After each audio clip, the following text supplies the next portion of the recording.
Section 57, Status Offenses. Any conduct not considered an offense or not penalized if committed by an adult shall not be considered an offense and shall not be punished if committed by a child. Status offense in juvenile delinquency.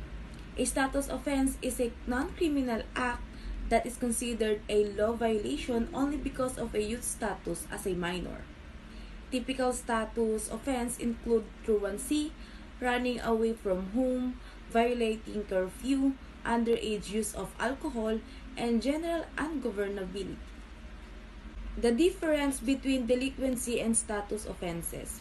Status offenders have not committed an act that would be a crime if committed by an adult.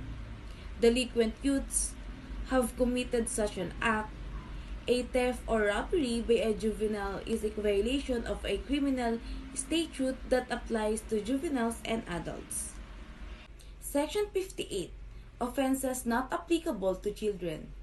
Persons below 18 years of age shall be exempt from prosecution for the crime of braggancy and prostitution under Section 202 of the Revised Penal Code.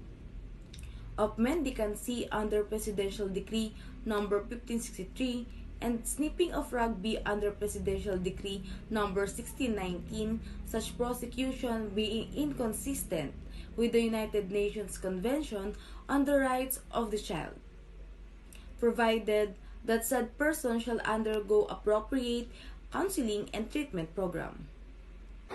I'm Alan Carl Fatiga, and I'm here to present Section 59. Section 15, Exemption from the application of death penalty. Provision of the Revised Penal Code as amended, Public Act 9165, otherwise known as the Comprehensive Dangerous Drugs Act of 2002, and other special laws, notwithstanding no death penalty shall be imposed upon children in conflict with the law. The death penalty in our country was adopted by on March 2nd, 2021. The bill comes from President Rodrigo Duterte, planning assistant. They introduced the death penalty in the Philippines, but the exemption from this was the 18 and below children. Good day everyone, my name is Rapi Presto from PSC 1-11.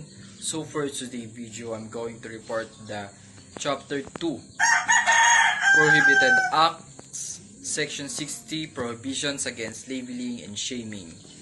In the conduct of the proceeding beginning from the initial contact with the child competent authorities must refrain from branding or labeling children as young criminals, juvenile delinquents, prostitute, or attaching to them in any manner any other derogatory names.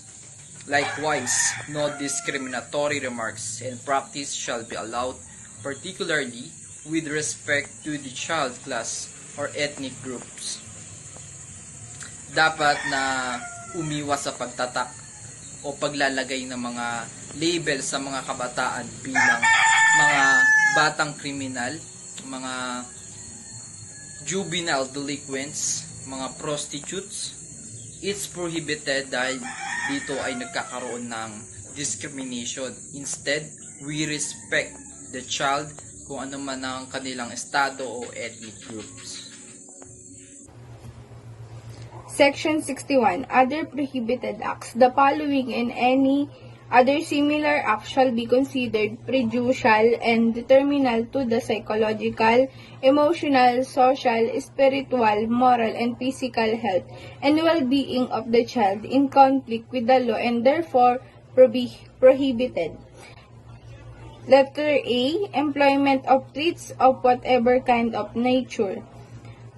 The second one is employment of abusive, coercive, punitive measures such as coercing, beating, stripping, and solitary confinement.